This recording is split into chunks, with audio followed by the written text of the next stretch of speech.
ओम नमो भगवते वासुदेवाय। ओम नमो भगवते वासुदेवाय। ओम नमो भगवते वासुदेवाय।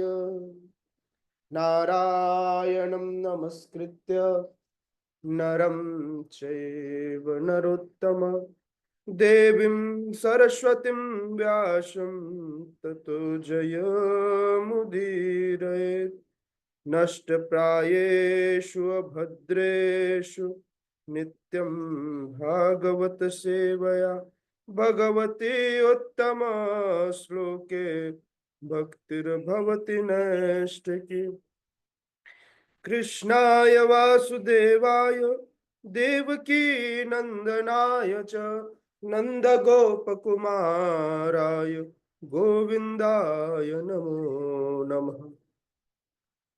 ॐ अज्ञानतिमिरन्धस्य ज्ञानञ्जनशलाकया चक्षुरुन्मिलितं येन तस्मै श्रीगुरुवे नमः। श्रीचैतन्यमनोभीष्टं स्थापितं येन भूतले स्वयं रूप कदा मह्यं ददाति स्वपदान्तिकं।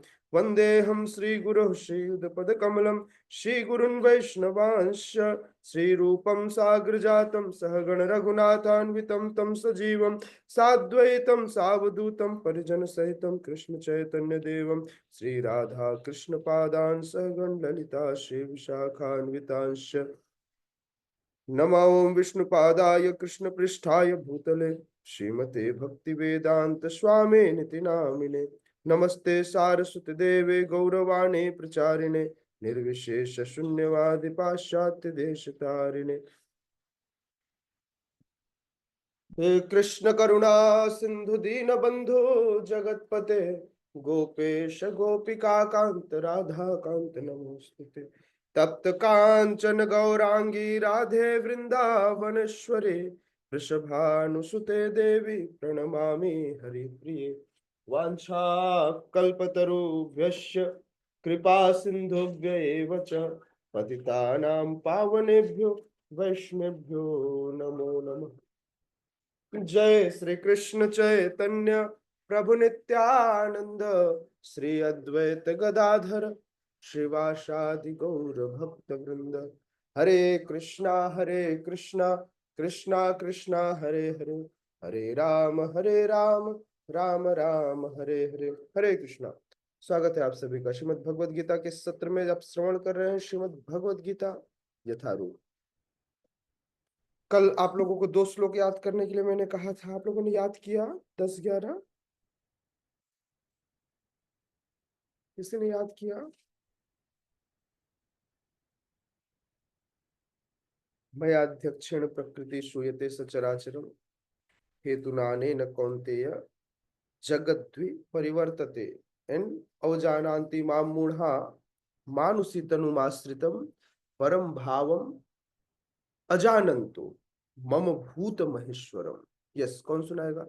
हाँ, सुना रहे हैं प्रभु जी, सुनाइए।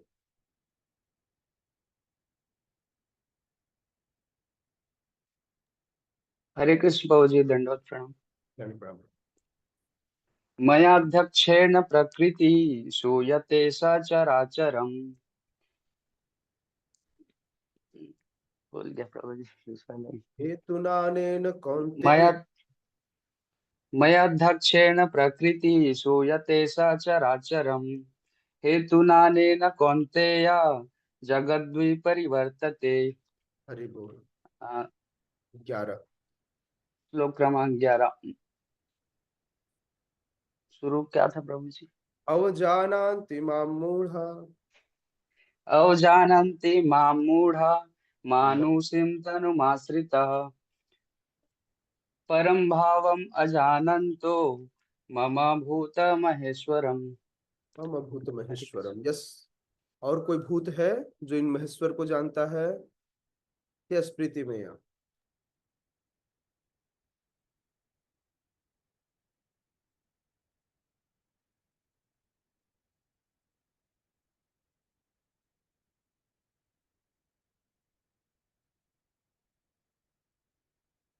प्रीति में आपकी आवाज नहीं आ रही है।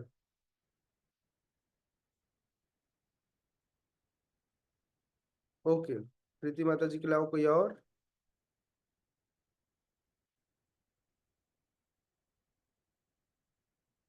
चलिए आगे बढ़ते हैं। कल हमने कहाँ तक पढ़ा था? केवल फर्स्ट पैराग्राफ, राइट? भगवान कौन है? भगवान वे हैं जिनको कोई भी भौतिक कार्य, कोई भी भौतिक कर्म नहीं बांध पाते। भगवान कहते हैं मैं उदासीन होकर काम करता हूं, संपूर्ण जगत मेरे अधीन है और मेरी इच्छा से ही स्वतः प्रकट होते हैं और फिर से विलीन हो जाते हैं। बारंबार स्वतः प्रकट होते हैं और मेरी इच्छा से बाद में ये विनष्ट हो जाते हैं। भगवान कहते हैं, भगवान कहते हैं कि कल्प का जब अंत होता है तो सारे प्राणी जो मेरी प्रकृति में प्रवेश करते हैं और अन्य कल्प के आरंभ होने पर उन्हें अपनी शक्ति से पुनः मैं उत्पन्न कर देता हूं। इस प्रकार से भगवान के ये जो अद्भुत कार्यकलाप के वर्णन है, यह किसी भौतिक शरीर से संपन्न तो नहीं किया जा सकता। कोई अपने शरीर के अंदर कुछ छुपा सकता है क्या? साल 2 साल के लिए बोले नहीं, मैं जब मन होगा तब निकाल दूंगा, जब मन होगा तो अपने शरीर में। तो ये जो अद्भुत कार्यकलाप है, ये अद्भुत कार्यकलाप केवल और केवल भगवान के द्वारा ही संभव है, क्योंकि भगवान का शरीर सामान्य नहीं है, वे सच्चिदानंद हैं।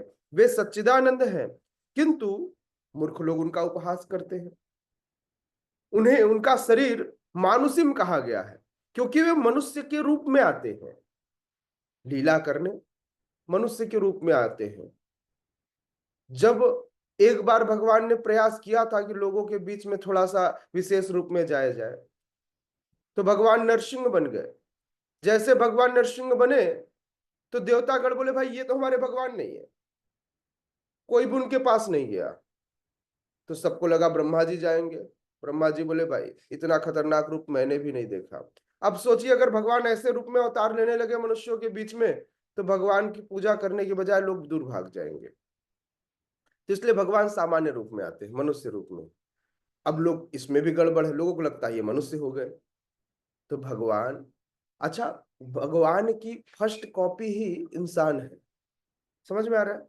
भगवान ने अपना मूल स्वरूप ही अपने बच्चों को दिया है, फर्स्ट कॉपी है। डी कॉपी ही है लेकिन फर्स्ट कॉपी है, सेकंड कॉपी नहीं, है ना? लेकिन ये फर्स्ट कॉपी अपने बीच में अपने स्रोत को, अपने सोर्स को ही ये अस्वीकार कर देते हैं, है ना? मतलब एक समय के बाद व्यक्ति अपने माता पिता को, "अब तुम लोगों ने मेरे लिए किया क्या है?" ऐसे बोलते हैं ना बच्चे अपने माता पिता से। अच्छा, जीवन में सबसे अच्छे मित्र माता पिता होते हैं, जिनसे हम सब कुछ शेयर कर सकते हैं। और वही माता पिता बाद में, दो तरह के माता पिता होते हैं। एक माता पिता होते हैं जो शिक्षा गुरु भी होते हैं, जो शिक्षाएं भी देते हैं, और दूसरे माता पिता दीक्षा गुरु के रूप में आते हैं।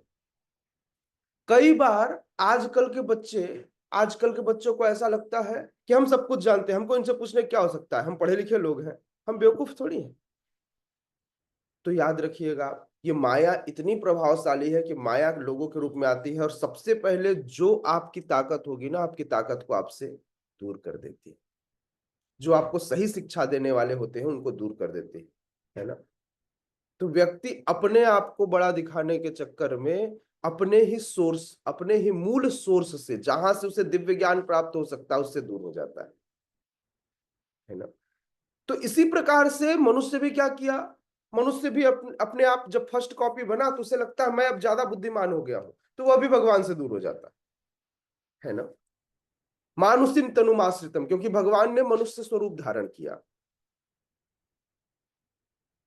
कुरुक्षेत्र युद्ध में एक राजनीतिज्ञ और अर्जुन के मित्र की भांति सामान्य व्यक्ति बनकर कर्म करते हैं, वे अनेक प्रकार से सामान्य पुरुष की भांति कर्म करते हैं, किंतु उनका शरीर सच्चिदानंद विग्रह रूप है। इसकी पुष्टि वैदिक साहित्य करता है। सच्चिदानंद रूपाय कृष्णाय, मैं भगवान कृष्ण को नमस्कार करता हूं जो सच्चिदानंद रूप है। कौन कह रहे हैं? गोपाल तापनी उपनिषद में इसका वर्णन है। ऐसे ही अनेकों जगह तमेकम गोविंदम गोविंदमादि पुरुषम सच्चिदानंदम विग्रहम, अनेकों जगह पर इस प्रकार से बारंबार भगवान को गोविंद, सच्चिदानंद,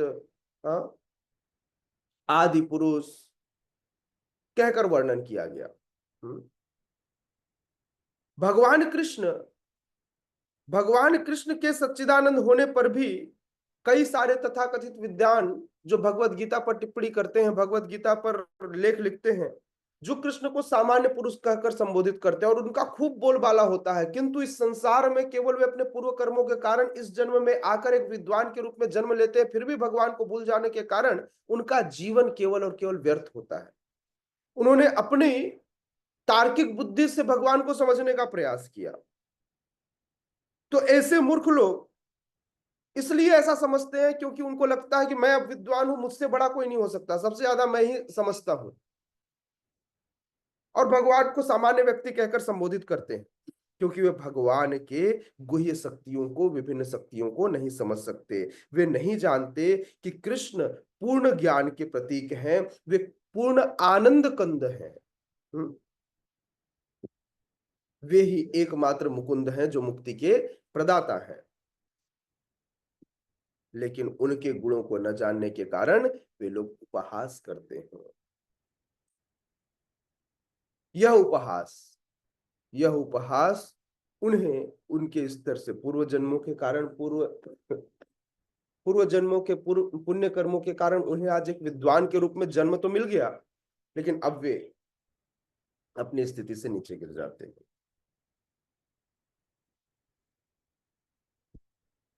ये मूढ़ यह भी नहीं जानते, श्रीला प्रभुपाद लिखते हैं कि भगवान का प्राकट्य उनकी अंतरंगा शक्ति का प्राकट्य है। आप देखिए, भगवान अंतरंगा शक्ति से सारी व्यवस्थाएं कराते हैं।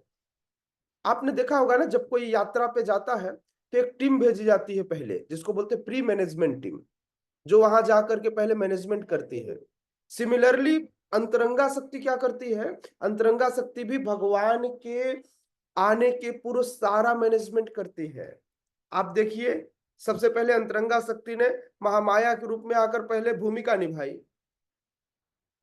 है ना? तो वे क्या बने? अंतरंगा शक्ति। यहाँ योग माया ने अपनी प्रतिछाया भेजी और पहले महामाया आई और व्यवस्था की, और अंतरंगा शक्ति ने सबको सुला दिया। जब भगवान का जन्म हुआ तो यहां तक कि माता देवकी भी जन्म देने के बाद सो जाती, उन्हें भी नहीं पता चलता कि मैंने पुत्र को जना है या पुत्री को जना है। हाँ, इस प्रकार से माता देवकी सहित सारे के सारे मथुरा सहित ब्रजवासी सो जाते हैं।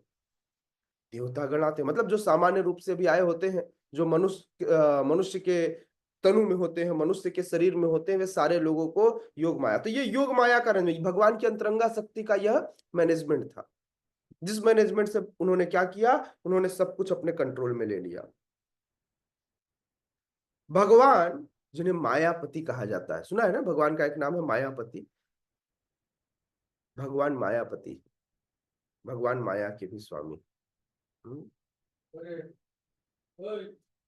भगवान कहते हैं, भगवान उस माया के स्वामी है जिस माया को पार कर पाना। मम माया दुरत्या, मेरी यह माया को पार करना दुरत्य है, बड़ी आसानी से इसे कोई नहीं पार कर सकता, यह इतना दुरत्य है। ये यथा माम प्रपद्यन्ते माया में ताम तरन्ति ते, किंतु जो व्यक्ति भगवान के चरण कमलों के शरणागत हो जाता है वह इसे आसानी से पार कर सकता है। तो सीधी सी बात है कि यदि आपको कोई चीज चाहिए, किसी के ऊपर सवार होना है, किसी को पार करके जाना है, तो उसकी मालिक की सहायता ले लीजिए। अगर आपको किसी की तिजोरी खोलनी है तो तिजोरी खोलने के लिए आपको क्या करना पड़ेगा? प्रॉपर चाबी लानी होगी। कई बार तिजोरी को अलग अलग तरीके से खोला जाता है, लेकिन मान लीजिए आप चोरी करना चाहते हैं, आपके पास चाबी नहीं है, तो क्या करेंगे आप? तोड़ना पड़ेगा। हो सकता है आप तोड़ भी ना पाए। समझ में आ रहा है? हो सकता है आप प्रयास करें न तोड़ पाए, हो सकता है जैसे ही आप टूट जाए और टूटने के बाद चूंकि लॉक टूटा तो अंदर से एक ऐसा हथियार निकले जो आपके पेट पर चाकू डाल दे। मतलब ऐसा सिस्टम हो गया, यदि कोई तोड़ने का प्रयास करे और जैसे ही वह खुले तो उसके खुलते ही, क्योंकि उसमें इतने ठोकर लगे हैं कि उसके खुलते ही, चूंकि वह चाबी से नहीं खुला है, तो अंदर से ऐसा हथियार आए जो आपकी जान ले ले। तो मम माया दुरत, ये माया थी जिससे पार करना दुरत्य है, जिसे पार नहीं किया जा सकता, है ना? तो वह इस माया के वश से बाहर निकल आता है कब? जब वो उनकी शरण मम माया दुरत्या, दुरत्य कब नहीं रह जाती? जब ये यथामाम प्रपद्यन्ते होता है। जब ये यथामाम प्रपद्यन्ते होता है तो दुरत्य माया भी क्या हो जाता है? माया में ताम तरंती, आराम से उसमें तैर कर निकल जाता है, जस्ट बिकॉज ऑफ कि उसने शरणागत हो गई, उसे भगवान के चरण रूपी नाव मिल गया, जिससे वह इस माया को आसानी से तैर कर पार कर सकता है। श्रीला प्रभुपाद कहते हैं, फिर भी मूर्ख व्यक्ति इस बात को नहीं समझ पाता। वे भगवान को सामान्य रूप से प्रकट होने वाला व्यक्ति समझता है। भगवान कृष्ण समस्त परमाणुओं तथा इस विराट जगत के नियंता किस तरह हो सकते हैं, उसे ऐसा लगता है। बृहत्तम तथा सूक्ष्म तो उनकी विचार शक्ति से परे है, अतः वे यह नहीं सोच पाते। भगवान अणु से भी छोटे हैं और विराट से भी बड़े हैं। भगवान बृहत्तम है और भगवान सूक्ष्मतर है। सूक्ष्म नहीं है, सूक्ष्मतर है, और भगवान बृहत्तर है। मतलब बड़े से भी बड़े हैं और छोटे से भी छोटे हैं, परमाणु से भी छोटे और विराट से भी बड़े। यह बात एक छोटे से दिमाग में कैसे घुसेगी जहां पर उसने अपनी बुद्धि का दुरुपयोग किया हो, जहां पर उसने अपनी बुद्धि को भौतिक संसार में लगा के रखा हो, उसे यह बात समझ में नहीं आती। यद्यपि मूर्ख लोग यह सोच भी नहीं पाते कि मनुष्य रूप में उत्पन्न होकर कृष्ण किस तरह से असीम तथा ससीम को वश में कर सकते हैं, किंतु असीम और ससीम दोनों मतलब चराचर जगत सहित सभी चीजों को भगवान अपने वश में कर सकते हैं। यह बात केवल भगवान का शुद्ध भक्त ही समझ सकता है कि भगवान के लिए कुछ भी मुश्किल नहीं है। ये भगवान वे हैं जो एक बीज के अंदर विशाल वृक्ष को छुपा कर रखते हैं। समझ में आ रहा है? एक बीज के अंदर विशाल वृक्ष को छुपा कर रखते हैं, ऐसे हैं भगवान। और फिर उसी वृक्ष से असंख्य बीज और पैदा कर देते हैं। मतलब एक वृक्ष के अंदर अनगिनत वृक्षों को वो छुपा कर रखते हैं, फिर ऐसे वो सृष्टि करते हैं। अब एक्सपोनेंशियल फॉर्म में देखिए कि इसका कैसे विस्तार हो रहा है। ई की पावर एक्स, हाँ, ये दैट्स मतलब एक्सपोनेंशियल फॉर्म में बढ़ता है। हाँ, समझ में आ रहा है? ये बड़ा विशेष है। यही भगवान की अद्भुत शक्ति है। अब हम भी कितना सोच सकते हैं? एक हमने वर्ड निकाला एक्सपोनेंशियल फॉर्म, ई की पावर एक्स। ये सिर्फ हम इतना ही समझ सकते हैं, भगवान इससे भी बृहद है, मतलब इस सोच से परे है। लेकिन शुद्ध भक्त जानता है कि जो है वे कृष्ण, यही कृष्ण की अद्भुत शक्ति है। इसलिए शुद्ध भक्त सदैव भगवान के पूर्ण शरणागत हो जाता है और कृष्ण भावनामृत में रहकर कृष्ण की भक्ति में रत रहता है। भगवान जब चाहेंगे, जिस स्वरूप को चाहेंगे, वे उनके सामने रिवील करेंगे। ध्रुव महाराज के सामने भगवान ने अपना परमात्मा स्वरूप रिवील किया।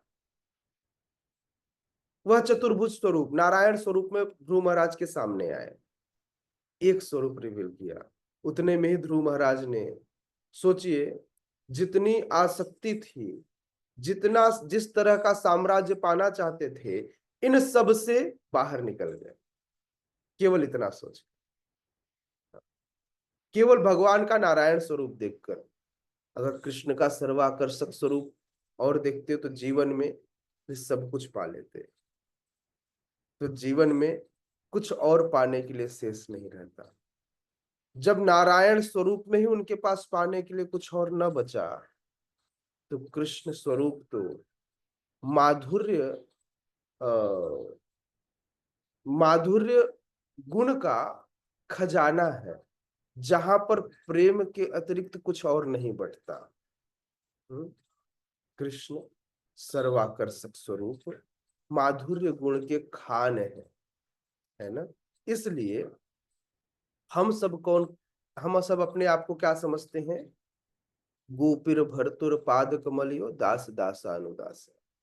हम सब अपनी स्थिति गोपियों के, क्योंकि भगवान के माधुर्य प्रेम को समझने की क्षमता केवल और केवल उन गोपियों के अंदर है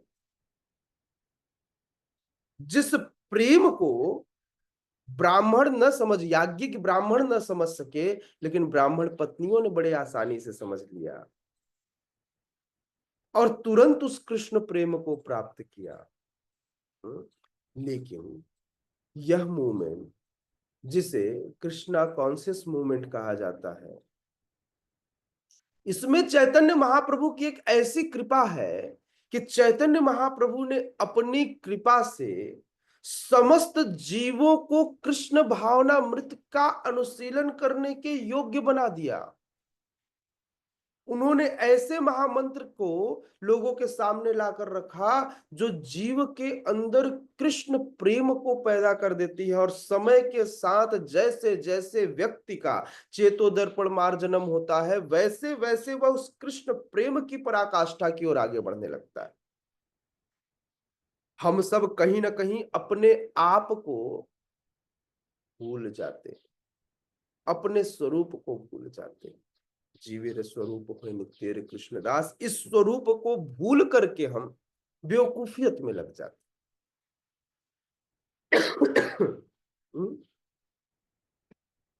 तो इसलिए श्रीला प्रभुपाद कहते हैं, सगुणवादियों तथा निर्गुणवादियों में भगवान के मनुष्य रूप में प्रकट होने को लेकर काफी मतभेद है, किंतु यदि हम भगवत गीता और श्रीमद् भागवत जैसे प्रमाणिक ग्रंथों का अनुशीलन कृष्ण तत्व समझने के लिए करें तो हम समझ सकते हैं कि कृष्ण भगवान है। यद्यपि वे धराधाम में सामान्य व्यक्ति की भांति रहते हुए भी, किंतु वे सामान्य व्यक्ति नहीं है। श्रीमद् भागवत में जब सौनक आदि ऋषियों ने सूत गोस्वामी से कृष्ण के कार्यकलापों के विषय में पूछा तो उन्होंने कहा, कृतवान किल कर्माणि सह रामेण केशव अतिमर्त्यानि भगवान गूढ़ कपट मानुष। भगवान श्री कृष्ण ने बलराम के साथ साथ मनुष्य की भांति क्रीड़ा की, और इस तरह प्रच्छन्न रूप में उन्होंने अनेक अति मानवीय कार्य किए। चलिए क्वेश्चन आप सबके लिए, भगवान के अति मानवीय कार्यों की सूची बनाइए जो भगवान ने अति मानवीय कार्य किए हैं, जिसे देखकर लगता है। सूची बनाइए सभी लोग, सभी लोग भगवान के अति मानवीय कार्य बताइए।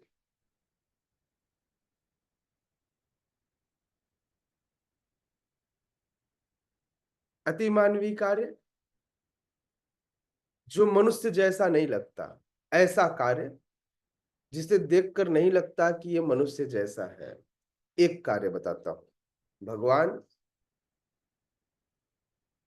भगवान ने जन्म लिया और बेड़ियां खुल गई, सारे लोग सो गए। ये मनुष्य के जन्म के समय नहीं होता। दूसरा कार्य, यमुना में उफान आया, बिना किसी बोट के, बिना किसी सहायता के वसुदेव जी भगवान को लेकर पार कर गए। यह भगवान का दूसरा अति मानवीय कार्य था। तीसरा कार्य, भगवान ने 7 दिनों के अंदर विशाल राक्षसी पूतना का स्तनों से प्राण पी लिया। चौथा कार्य, भगवान तृणावर्त को आकाश से ले जाकर पटक दिए। पांचवा कार्य।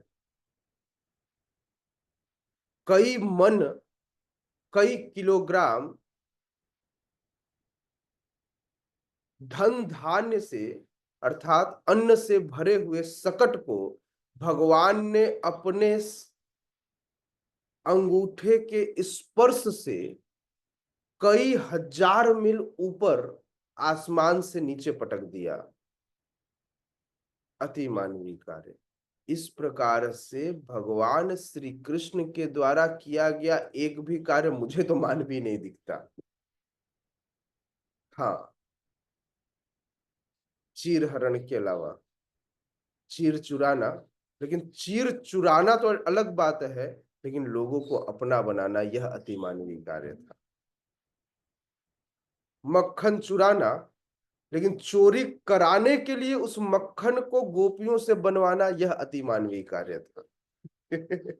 चोरी तो चोर कर लेते हैं, लेकिन ये चोरों में वे महाचोर हैं जिनके लिए गोपियां जानबूझकर, मतलब लोग अपने यहाँ धन बढ़ाते हैं कि उस धन को तिजोरी में छुपा कर रखें। गोपियां गेट खोलकर रखती थी कि कृष्ण आएंगे और उनके यहाँ आकर मक्खन चोरी करेंगे।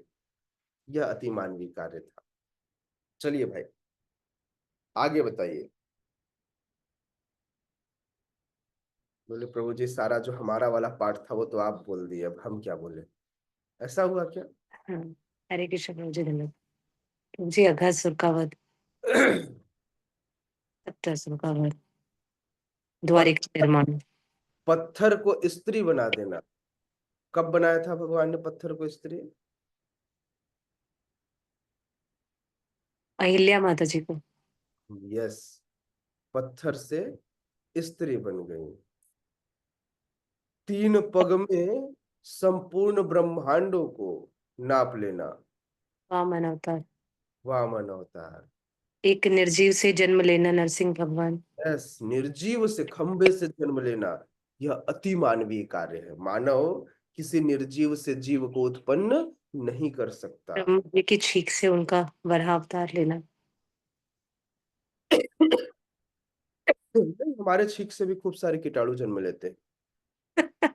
प्रभु जी विशाल रूप थोड़ी ले पाएंगे अगर लिए भी तो। अच्छा ठीक है। यस, समझ में आया। तो हमें यह समझ में आता। जी जी माता जी कुछ कह रहे हैं? नहीं। तो भगवान जब आए तो भगवान ने अपने इस जीवन में अति मानवीय कार्य किए। आप लोगों ने लिस्टिंग की और कुछ इसके अलावा कुछ लिस्ट बची है किसी के पास? रानी माता जी, रासमयी चित्ररेखा माता जी, ज्योति माता जी, और लिस्टिंग की किसी ने? कुछ लिखा है इसके अलावा? मुझे पता है आप सबने ये पहले लिख लिया होगा जो मैंने बताया, क्योंकि यही शुरुआती लीला थी। इसके बाद बस लीला याद करते जाइए। 90 अध्यायों का नाम खोल लीजिए भागवतम में। उन 90 अध्यायों का नाम दशम स्कंद के हर एक अध्याय एक लीला को बताता है, वो अति मानवीय ही है। उसमें एक भी भगवान की लीला मानवीय नहीं है। वो केवल अति मानव ही कर सकता, मतलब मानव का सबसे विशिष्ट स्वरूप अति मानव, या मानव का स्वरूप से पार जिसे मानव नहीं कर सकता, ऐसा समझ सकते हैं। कौन बताएगा? उर्मिला माता जी बताएंगी। कोई एकांत लिस्ट बनाया हो, कोई भी एकांत लीला, भगवान का एकांत अति मानवीय कार्य। मत्स्य अवतार लेना। यस, आ, मत्स्य अवतार लेना कौन सी अति मानवीय लीला है? ठीक है, मत्स्य ही तो थे। लीला क्या थी? की मछली एक आई और उसके बाद इतना बड़ा वृहद और फिर पूरे सृष्टि को। यस, कबीर प्रभु बताएंगे अति मानवीय लीला।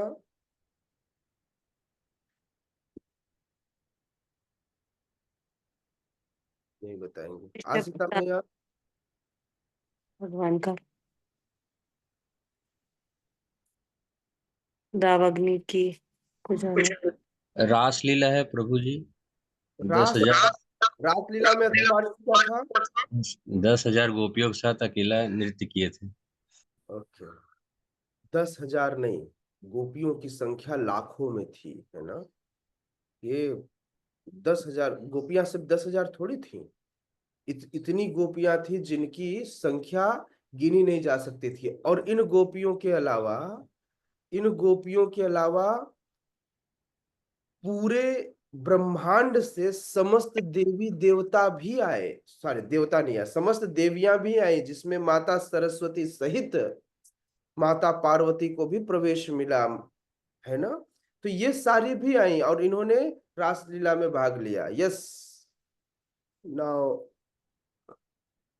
10,000 crore, yes you can say 10,000 crore, मतलब या 1,000 करोड़, ऐसा बोलिए ताकि हम 1,000 के साथ अलग अलग लगाते जाए। 10,000 में मल्टीपल नहीं, कई, ऐसा बोलते हैं कई हजार करोड़। तो कई हजार करोड़ में संख्या हम निर्धारित नहीं कर रहे हैं, जितना हो भगवान लगा लेना, कितने हजार वो आप लगा लेना, क्योंकि हमको नहीं पता ना, इसलिए कई हजार करोड़ ऐसा बोल सकते हैं। यस। हरे कृष्णा प्रभु जी। ये समुद्र मंथन के टाइम पे जब असुरों को मोहिनी रूप में भगवान ने उसे मोहित कर लिया था, तो फिर वो यस, भी यह भी अति मानवीय है, बिल्कुल। लेकिन आजकल खूब सारी मोहिनियां हैं, हम लोग को तो कोई भी मोहित कर लेती है, और जो बोलते हैं वही हो जाता है ना, है ना। ठीक है, भगवान का ऐसा स्वरूप था जिससे कोई न बच सका, इवन दो यह मोहिनी स्वरूप कामदेव के विजेता शिव जी के लिए भी, शिव जी भी इन्हें न जीत सके, शिव जी का भी वीर स्खलन हो जाता है केवल इस मोहिनी स्वरूप के कारण। अच्छा, हालांकि यह एक विशेष लीला है। यस, प्रीति माता जी। हरे कृष्णा प्रभु जी, दंडवत प्रणाम। प्रभु जी, भगवान एक उंगली से जो गिरी गोवर्धन को उठाया था उसको बताए थे क्या? आप बता सकते हैं। जी, एक उंगली से गिरी गोवर्धन को उठाए थे। और दूसरी बात है कि जब क्या बोलना चाहिए, ब्रह्मास्त्र को छोड़ा गया था माता उत्तरा के गर्भ में पल रहे परीक्षित महाराज को मारने हेतु, तो उसके बाद भी भगवान अपने कृपा से मृत्यु के बाद भी उनको उत्पन्न कर दिए थे। तो ये अतिमानवीय लीला में आता है। और जैसे सुदामा जी जब भगवान के पास गए थे, तो उनके बस मांगने भर से भगवान तीनों लोगों को देने वाले थे, मतलब तीनों लोगों को दान दे भी सकते हैं भगवान, लेकिन माता लक्ष्मी ने रोक लिए थे, तो फिर नहीं दे पाए थे। लेकिन ये भी मुझे लगता है अतिमानवीय में ही आता है कि एक भक्त के दुख दुर्दशा को दूर करने हेतु भगवान तीनों लोगों के दान देने हेतु भी पीछे नहीं हटते। बिल्कुल, है ना। जी प्रभु जी। हाँ, यस। और भी बताऊंगी तो खत्म नहीं होगा प्रभु जी, भगवान लीला पुरुषोत्तम है। तो बस इतना ही। हरे कृष्णा। अरे वाह। यस, अक्षता मैया, जो बचा हुआ है बताइए। हरे कृष्णा प्रभु जी, दंडवत प्रणाम। जी। जी प्रभु जी, मेरे को जब से आप ये क्वेश्चन पूछे हैं तब से मुझे केवल कलयुग में एक ऐसी घटना सामने याद आ रही है जो भगवान का कार्य का प्रत्यक्ष उदाहरण है। केदारनाथ में जो एक बड़ी शिला का मंदिर के सामने आना। यस, बट इसे प्रत्यक्ष रूप से हम देख नहीं पाते ना कि ये भगवान ने डायरेक्टली किया। प्रश्न जी बिल्कुल ये अति मानवीय कार्य ही है ना, इसमें कोई दो राय नहीं है। लेकिन प्रत्यक्षतः अगर आप बड़े बड़े विद्वानों के पास जाएंगे तो वो लोग ये बात नहीं मानते कि ये कार्य कृष्ण ने किया है। वो कहते हैं ये तो प्रकृति ने किया है, ये प्रकृति की देन है, प्रकृति ने इसे बचाया है ना। जी हाँ, बट आपने बिल्कुल सही, मतलब ये केवल शुद्ध भक्त ही समझ सकता है कि यह कार्य, यही चीज श्रीला प्रभुपाद यहाँ लिख रहे हैं कि इस बात को कौन जान सकता है, तो बोले जो भगवान के शरणागत है, भगवान के जो शुद्ध भक्त है, वे ही भगवान के इस संबंध को समझ सकते हैं। यस, आसिता मैया के बाद अंतिम मनस्वी माता जी। हरे कृष्णा प्रभु जी, दंडवत प्रणाम। मेरे को पता नहीं आएगा कि नहीं, लेकिन मेरे हिसाब से आना चाहिए। जब चैतन्य महाप्रभु जी और केशव भारती के बीच में गंगा के किनारे डिबेट हुआ था, तो चैतन्य महाप्रभु ने उनके 53 कुछ प्लस श्लोक पूरे याद कर लिए थे, और उसमें फिर गलतियां भी निकाला था। तो वो अति मानवीय कार्य हो सकता है, क्योंकि हम तो कर नहीं सकते इतना श्लोक एक बार में तुरंत। कश्मीरी पंडित के साथ। किसके साथ डिबेट हुआ था? कश्मीर केशव भारती के साथ। कश्मीरी पंडित केशव कश्मीरी पंडित, हाँ कश्मीरी पंडित, प्रकांड पंडित तो वही थे। जी जी कश्मीरी पंडित, सॉरी। यस, ये भी अतिमानवीय कार्य था, है ना। झारखंड के जंगलों में जा करके सबको हरि बोल बुलवाना, यह भी अतिमानवीय कार्य था। ठीक है, ओके। तो क्या कह रहे हैं? कृतवान किल कर्माणि सहरामेण केशव, है ना। वे सहरामेण, किसके साथ? बलराम जी के साथ। सहरामेण केशव, कौन केशव? क्या करते हैं? कृतवान किल कर्माणि, उन्होंने मनुष्य के भांति क्रीड़ा की। अतिमर्त्यानि भगवान गूढ़ कपट मानुष, लेकिन कपट मानुष इस बात को नहीं समझ सकते। कपट मानुष कैसे समझेंगे? ये कपट मानुषों के पास ऐसी कोई क्षमता नहीं है कि वे इसको समझ सकें। तो भगवान प्रच्छन्न रूप से अतिमानवीय कार्य किए। कई बार लोग समझ पाए, कई बार लोग उससे द्वेष करने लगे। हालांकि उस समय उपस्थित दुर्योधन, शिशुपाल जैसे लोग भी इस बात को मानने को तैयार नहीं थे। उनको लगा सब कुछ अपने से हो गया, ये तो कृष्णा जबरदस्ती अपने इसको क्या लेता है, इसका श्रेय ले रहा है। हाँ, इसके अंदर कोई क्षमता नहीं है। और दुर्योधन जैसे मूर्ख व्यक्ति भगवान को बांधने चले।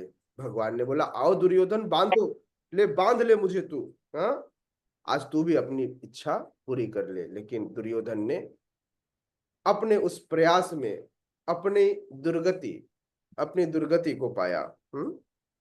श्रीला प्रभुपाद कहते हैं, मनुष्य के रूप में भगवान का प्राकट्य मूर्ख को मोहित बना देता है।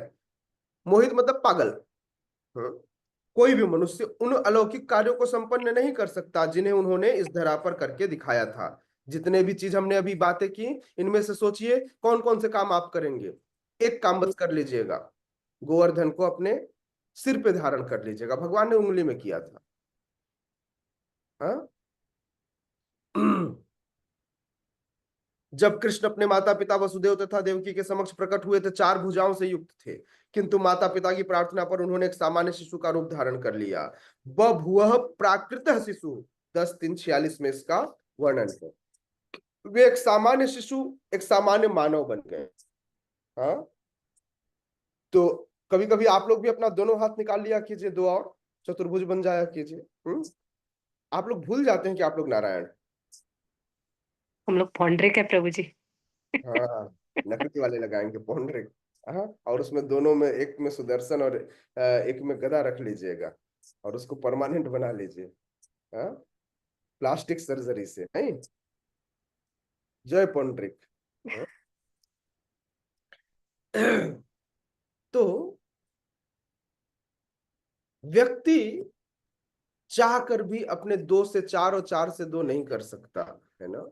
भगवत गीता के 11वें अध्याय में भी कहा गया है कि अर्जुन ने कृष्ण को अपना चतुर्भुज रूप दिखलाने के लिए प्रार्थना की। तेनेव रूपेण चतुर्भुजेन, इस रूप को प्रकट करने के बाद अर्जुन को प्रार्थना करने पर उन्होंने पूर्व मनुष्य का रूप धारण कर लिया। मानुषम रूपम, भगवान के ये विभिन्न गुण निश्चय ही सामान्य मनुष्य जैसे, भगवान के विभिन्न गुण निश्चय ही सामान्य मनुष्य जैसे नहीं है। कतिपय लोग कृष्ण का उपहास करते हैं और मायावादी दर्शन से प्रभावित होते हैं। श्रीमद् भागवत में निम्नलिखित श्लोक है जो यह सिद्ध करने के लिए उद्धृत किया गया है कि कृष्ण एक सामान्य व्यक्ति, कृष्ण उद्धृत करते हैं। हाँ, ये मायावादी लोग ऐसा उद्धृत करते हैं और कहते हैं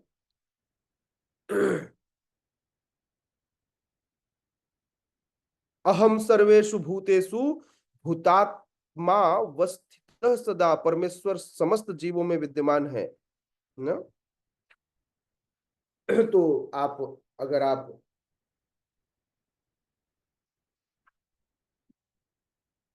श्लोक क्रमांक 3:29-21 देखें तो इसमें वर्णन करते हैं। क्या वर्णन करते हैं? ये मायावादी लोग इस श्लोक का विशेष कर से वर्णन करते हैं और लोगों को इसी श्लोक से बताने का प्रयास करते हैं कि कैसे भगवान क्या कह रहे हैं। भगवान कह रहे हैं अहम सर्वेषु भूतेषु भूतात्मा अवस्थितः सदा, मैं प्रत्येक जीव में परमात्मा रूप में स्थित हूं। यदि कोई परमात्मा सर्वत्र है, इसकी उपेक्षा या अवमानना करके तम अवज्ञाम माम मर्त्यम कूरते वर्चा विडंबना। उपेक्षा या अवमानना करके अपने आप को मंदिर में विग्रह में पूजने लगता है तो यह केवल स्वांग या दिखावा है। तो इस श्लोक की व्याख्या मायावादी गण करते हैं और इस तरह से बताते हैं भगवान को सामान्य। अच्छा हो कि इस श्लोक की व्याख्या हम जीव गोस्वामी और विश्वनाथ चक्रवर्ती ठाकुर जैसे आचार्यों से सुने। यदि हम इसकी मायावादी दर्शन सुनेंगे तो हम कंफ्यूज हो जाएंगे और हमको लगेगा यस, यह तर्क तो सही है, क्योंकि हमारी बुद्धि भी भौतिक रोग से कलुषित है। अतः कोई भी नवदीक्षित भक्त जो मंदिर में भगवान की अर्चा मूर्ति पर ही ध्यान देता है और अन्य जीवों का सम्मान नहीं कर पाता, वह वृथा ही मंदिर में भगवान की पूजा में लगा रहता है। हाँ, समझ में आ रहा है? तो नवदीक्षित भक्तों के 3 प्रकार। पहला प्रकार कनिष्ठाधिकारी, दूसरा मध्यमाधिकारी और तीसरा उत्तमाधिकारी। वह कनिष्ठ अधिकारी इसलिए, कनिष्ठ भक्त इसलिए है क्योंकि सही बात है कि उससे विग्रह के अलावा किसी से प्रेम नहीं। उसे लगता है ये भगवान है, बाकी सारे मूर्ख है, वह किसी का सम्मान नहीं करता। मध्यमाधिकारी सारों पर कृपा दिखाता है और उत्तमाधिकारी समस्त जीवों में भगवान को देख पाता है। लेकिन मायावादी कहते हैं अरे पहले तुम मनुष्यों को भगवान के रूप में देख पाओ, हर जीव भगवान है, सब नारायण है। भूल जाते हो तुम लोग, जबरदस्ती जाकर मंदिर में बस पूजा करते हो। मूर्ति की पूजा करके क्या होगा? भगवान तो समस्त जीवों के अंदर है। और इस तरह से मायावादी इसकी व्याख्या करेंगे, लोग बोलेंगे हाँ बोल ठीक रहे हैं। पत्थर पूजे हरि मिले तो मैं पूजू पहाड़। समझ में आ रहा है? अगर इस पत्थर को पूज कर भगवान मिल जाते तो मैं जा रहा हूं पहाड़ की पूजा करने। इसीलिए कृष्णा समझ गए थे ये भोले भाले वृंदावनवासी, इनको पहाड़ ही पूजने का मन है, तो ले गए गोवर्धन की पूजा करने। बोले पूजो, इसको पूजोगे तो मिल जाएंगे। घर में छोटे छोटे पत्थरों को मत पूजो, ले आओ सीधे बड़े वाले पहाड़ को पूजो। हाँ, तो ले गए गोवर्धन को पूजा कराने और खूब पूजा कराई। ऐसी पूजा जिसे देखकर लोग आश्चर्यचकित रह गए। पहाड़ से हाथ निकलने लगे और निकाल निकाल कर खाने लगे। भगवान पूरा, मतलब कई लाखों छकड़े में, लाखों बैलगाड़ी में भगवान के लिए 56 भोग आया था, सब निकल गए भगवान, कुछ नहीं बचाया। इतने भूखे थे, इससे पहले किसी ने पूजा ही नहीं की थी। आपने भगवान को कुछ खिलाया नहीं था, इसलिए भगवान बहुत भूखे थे, सब खा गए। लेकिन गड़बड़ हो गई। भोले भाले ब्रजवासी बोले हम भगवान से मांगने आते हैं, यहाँ भगवान तो इतने भूखे, हमारा ही सारा माल मटेरियल खा गए, अब हम क्या खाएं? तो भगवान ने फिर वापस कर दिया, सारा मुंह में ले जाकर सब उसके साथ अपना लार मिलाकर वापस दे दिया। उच्चिष्ट महाप्रसाद। हाँ, समझ में आया? श्रील प्रभुपाद कहते हैं नवदीक्षित भक्त अन्य भक्तों की अपेक्षा मंदिर के अर्चा विग्रह पर अधिक ध्यान देते हैं। अतः विश्वनाथ चक्रवर्ती ठाकुर चेतावनी देते हैं कि इस प्रकार की मानसिकता को सुधारना चाहिए। भक्त को समझना चाहिए क्योंकि कृष्ण परमात्मा रूप में प्रत्येक जीव के हृदय में विद्यमान है, अतः प्रत्येक व्यक्ति को परमेश्वर का निवास या मंदिर है। इसलिए जिस तरह कोई भक्त भगवान के मंदिर का सम्मान करता है, उसी प्रकार समस्त जीवों का भी सम्मान करना चाहिए। अब देखिए, हर जीव के हृदय में परमात्मा है। हो सकता है कई बार हमें उनसे कोई नाराजगी भी हो, फिर भी यह समझकर कि इनके हृदय में परमात्मा इनको अवश्य ग्लानि कराएंगे, इनको अवश्य इनका अपराध बोध कराएंगे, इनकी गलती से अवगत कराएंगे। इसलिए हमें उनके प्रति अपराध न लेते हुए उनका भी सम्मान करना चाहिए। और जब हम ऐसा करेंगे तो उनके हृदय में बैठे परमात्मा उनको प्रेरित करेंगे सही दिशा में चलने के लिए। वो मूढ़ हो सकते हैं, उनके साथ हमें मूढ़ नहीं बनना चाहिए। Isn't it? समझ में आया? श्रील प्रभुपाद आगे लिखते हैं कि प्रत्येक व्यक्ति का समुचित सम्मान करना चाहिए, कभी उपेक्षा नहीं करना चाहिए। अंडरलाइन, दोस्त दुश्मन कोई भी हो, हमें प्रत्येक व्यक्ति का सम्मान करना चाहिए, है ना? सम्मान करना चाहिए। एटलीस्ट उन्हें भगवान के अंश के रूप में देखना चाहिए, यह देखना चाहिए कि इनके हृदय में भी परमात्मा है और उन्हें प्रणाम कर लेना चाहिए। जब हम एक दूसरे को प्रणाम करते हैं तो किसको प्रणाम करते हैं? उनके हृदय में बैठे परमात्मा को प्रणाम करते हैं कि आप हैं, आप ही इन्हें चला रहे हैं, आप ही इन्हें सही रास्ता दिखावें, अथवा ये सही रास्ते पर है, आप मुझ पर कृपा करें ताकि मैं सही रास्ते पर चलूं। वॉट एवर भाव अलग अलग हो सकते हैं जो आप समझना चाहें। बहुत सारे ऐसे निर्विशेषवादी हैं जो मंदिर पूजा के उपहास करते हैं। तो मंदिर पूजा कहते हैं कि भगवान यत्र तत्र सर्वत्र सब जगह हैं, तो फिर मंदिर पूजा तक ही सीमित क्यों रहना? तो उनके लिए एक क्वेश्चन लेना चाहिए कि यदि ईश्वर सर्वत्र है तो क्या वे मंदिर या अर्चा विग्रह में नहीं होंगे? उसमें भी होंगे ना। तो यद्यपि सगुणवादी और निर्विशेषवादी निरंतर लड़ते रहते हैं, किंतु कृष्ण भावनामृत में रत एक व्यक्ति यह जानता है कि भगवान तो भगवान है, वे एक साथ सर्वव्यापी भी हैं और अर्चा विग्रह में भी।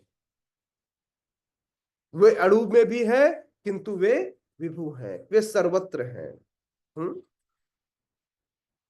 यद्यपि उनकी धाम, उनका निजी धाम गोलोक वृंदावन है और वे निरंतर वहां वास करते हैं, किंतु अपनी शक्तियों की विभिन्न अभिव्यक्तियों के द्वारा अपने स्वांश तथा भौतिक तथा आध्यात्मिक जगत में सर्वत्र विद्यमान रहते हैं। कभी किसी स्वरूप में और कभी किसी स्वरूप में। कभी स्वा अंश के रूप में आते हैं जिसको हम अंशावतार कहते हैं, कभी वे पूर्णावतार के रूप में आते हैं, कभी युगावतार के रूप में आते हैं, कभी कलावतार के रूप में आते हैं। इस प्रकार से स्वांश के रूप में भगवान अपनी शक्ति की अभिव्यक्ति से फैलाते हैं।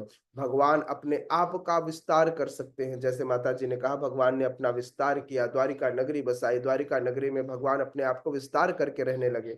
यह भी एक अति मानवीय कार्य था, है ना। तो इस प्रकार से हम समझ सकते हैं कि भगवान इस आध्यात्मिक जगत के लीलाओं को इस धराधाम पर अपनी विभिन्न शक्तियों की अभिव्यक्तियों से दिखाते हैं और कई बार इसे देखकर भी जीव मोहित हो जाता है।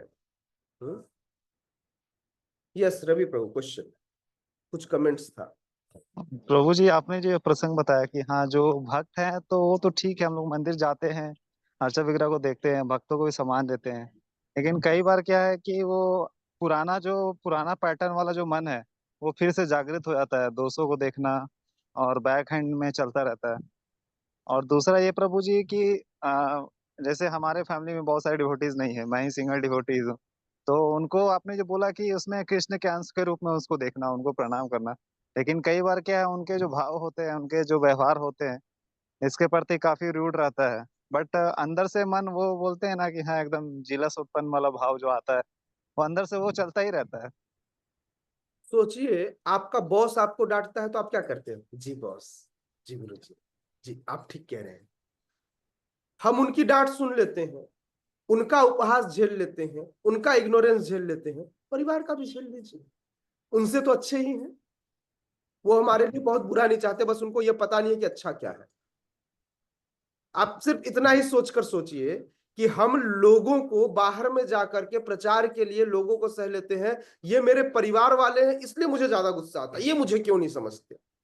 जी प्रभु जी, यही अंदर से यही बार बार खुन्नस लगा रहता है ना। तो इस खुंदस को हटाइए। जब हम दुनिया को झेल लेते हैं तो भैया दुनिया से तो वे अच्छे ही हैं, एटलीस्ट मेरे लिए। तो इसलिए उनके प्रति सहानुभूति का भाव रखिए। रही बात कि हमारी विकृति, हमारे अंदर की कमजोरी मंदिर जाने के बाद भी जग जाती है, अगर हम शुद्ध हो जाते तो हम यहाँ रहते क्यों?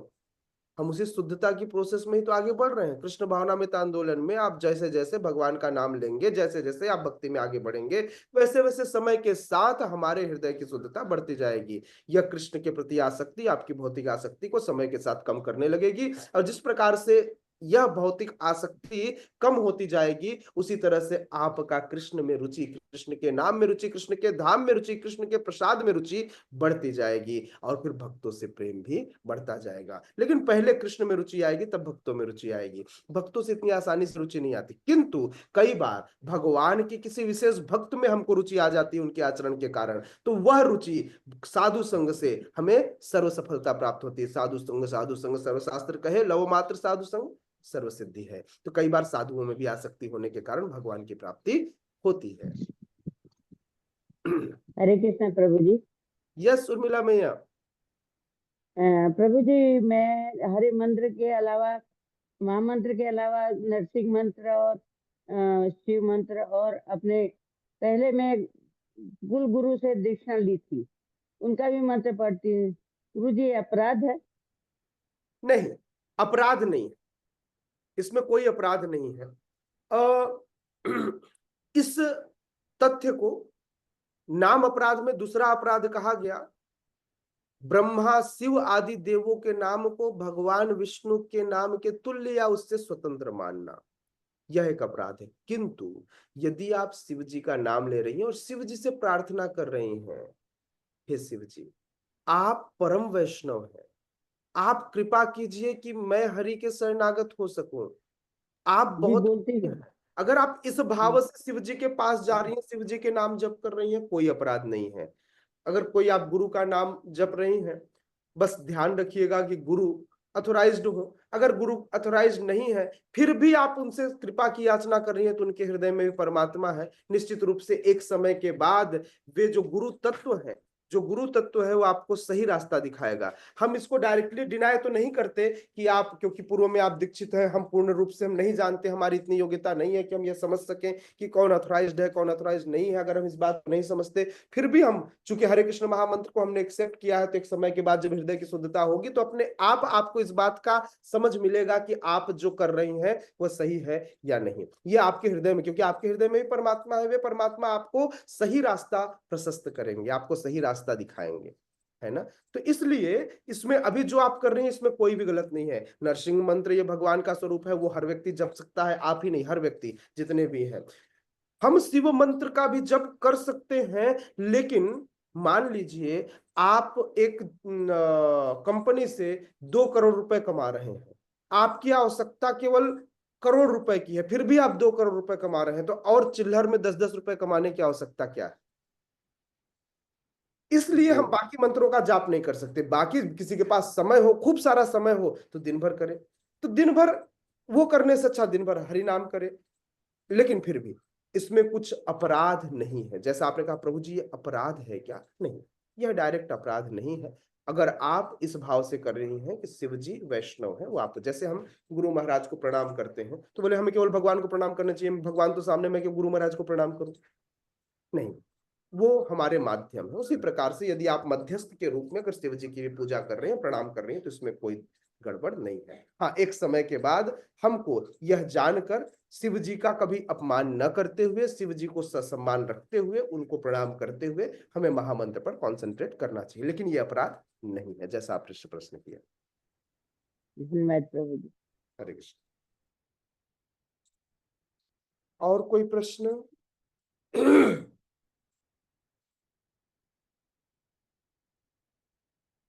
No question. Thank you so much. हरे कृष्णा। जगत प्रीति मैया, प्रश्न है? हरे कृष्णा प्रभु जी, दंडवत प्रणाम। प्रभु जी, प्रश्न नहीं है, लेकिन आप भगवान के अमानवीय जो कार्यकलाप थे उसके बारे में पूछे, तो मेरे मन में इतना सारा कुछ आ रहा है प्रभु जी, मैं थोड़ा सा 1-2 आप लोग जानते हैं, फिर भी मैं बोलना चाहूंगी। समय देंगे क्या थोड़ा सा? जी जी जी बिल्कुल। जी प्रभु जी, मुझे बहुत सारा अच्छा लगता है। जैसे कि एक वो था ना, जब ब्रह्मा जी उनके बालक स्वरूप को नहीं समझ पाए थे, तो परीक्षा करने हेतु उनके सभी मित्रों को चुरा लिए थे। तो भगवान क्या किए, सभी मित्रों का रूप धारण करके उनके घरों में चले गए और लंबे समय तक रहे। तो ये भी बहुत अच्छा लगता है। और एक चीज प्रभु जी, ऐसा लगता है कि कई बार भगवान कुछ हमारा हमारा भी कोई कुछ चुरा कर ले जाता है, और भगवान स्वयं हमारे वो मूर्ति बन के आ जाते, हमारे बच्चे बनकर आ जाते। नहीं, हमारे तो नहीं आते, परंतु आए थे, ऐसा मतलब कि नहीं, हम में हमारे उतना शुद्धता नहीं है आ प्रभु जी। सकते हैं ना, आ सकते हैं ना, मान जी, लीजिए। कृपा करेंगे तो ज़रूर। ओके। और प्रभु जी जैसे एक और है कि उनके जो 16,000 पत्नियाँ थी, तो सभी के साथ एक ही समय पर उन 16,000 महलों में एक साथ रहते थे। तो ये भी बहुत ही मतलब किसी मानव के पास इतना सामर्थ्य है ही नहीं। और प्रभुपाद जी भी इसी चीज़ को बोलते हैं कि आज के समय में जैसे लोग बोलते हैं ना कि कृष्ण के पास जब इतने थे तो हम 1-2 रख लेंगे, 2 से ज़्यादा रख लेंगे तो क्या होगा? तो प्रभुपाद जी इसी के बारे में एक लेक्चर में मैं सुनी थी कि कृष्ण छोटे से उम्र में एक उंगली में गिरि गोवर्धन को भी धारण किए थे।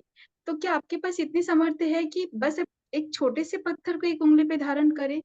तो किस प्रकार आप भगवान से अपनी तुलना कर सकते हैं? क्योंकि सभी जो कार्यकलाप है वो उनके अमानवीय थे, है ना?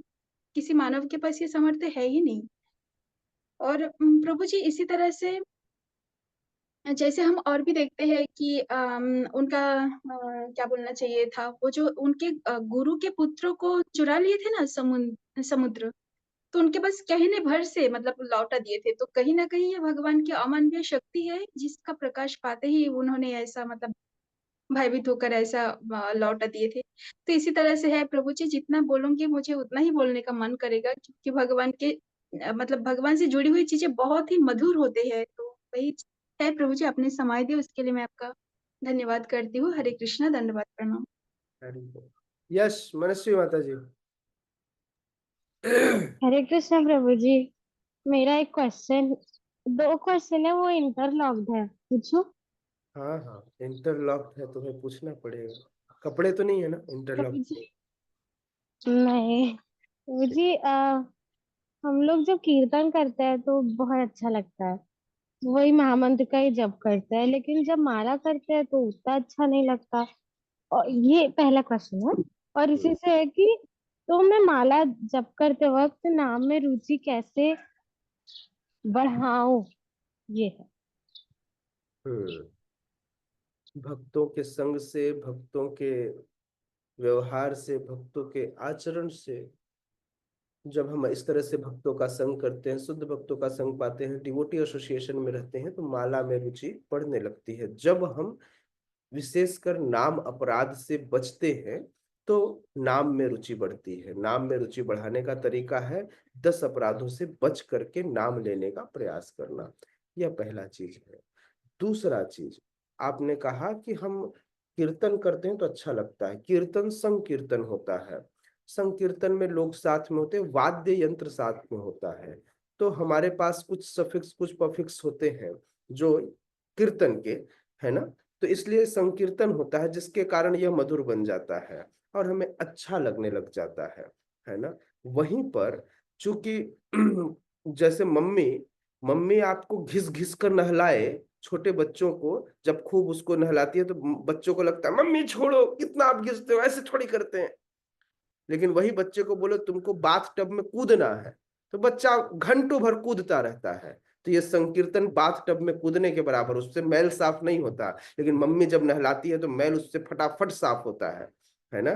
तो दोनों में नहाना ही है, दोनों में हरिनाम ही है। लेकिन बाथ टब में नहाने में बच्चे को मजा आता है क्योंकि खुद कूदने को मिलता है, लेकिन मम्मी जब नहलाती है तो वो भी पानी ही डालती है, लेकिन उसके साथ रगड़ती भी है, तो उससे हृदय का मार्जन ज्यादा तेज होता है, तो थोड़ा दर्द भी होता है, इसलिए व्यक्ति उससे भागता है। तो इसी प्रकार से नाम जप है और कीर्तन है, हालांकि दोनों ही उतने ही प्रभावशाली है।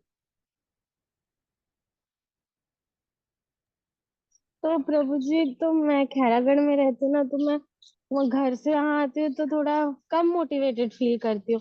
यहाँ पे भी भक्त हैं, लेकिन स्टिल वो मोटिवेशन उतना नहीं रहता है, तो मन माला करते हुए भी इधर उधर ज्यादा ही होता है घर पे, तो मुझे फिर भी लगता मैं है कर लेती हूँ मुझे अच्छे लगता से। है माता जी ये गलत बोल रही है। नहीं, घर पे ये माला नहीं करती है और खैरागढ़ में जाके घर माला पे माला नहीं करती थी, करती थी वाली बात हो गई है ना अभी। नहीं ना प्रभु जी, वैसे नहीं पूछ रही हूँ मैं। यहाँ पे मैं थोड़ा और ही कम मोटिवेशन फील करती हूँ, और फिर मम्मी नहीं रहते हैं तो कोई डांटने वाला नहीं है, खुद कर रहे हैं जो भी कर रहे हैं। हम्म। ठीक है, मैं मम्मी को भेज दूंगा डांटने के लिए, ठीक है। और नहीं तो एक आध हंटरबाज वहां रखवा दूंगा जो सुबह शाम तेरे को डांटा करेगा थोड़ा। ठीक है, थैंक यू सो मच। हरे कृष्णा। हरे कृष्णा प्रभु। जगत गुरु श्रील प्रभुपाद की जय। श्रीमद् भगवत गीता यथारूप की जय। उपस्थित गौर भक्त वृंद की जय। निताय निताय गौर प्रेमानंदे हरि हरि बोल। हिज ग्रेस तमाल कृष्ण प्रभु की जय। जय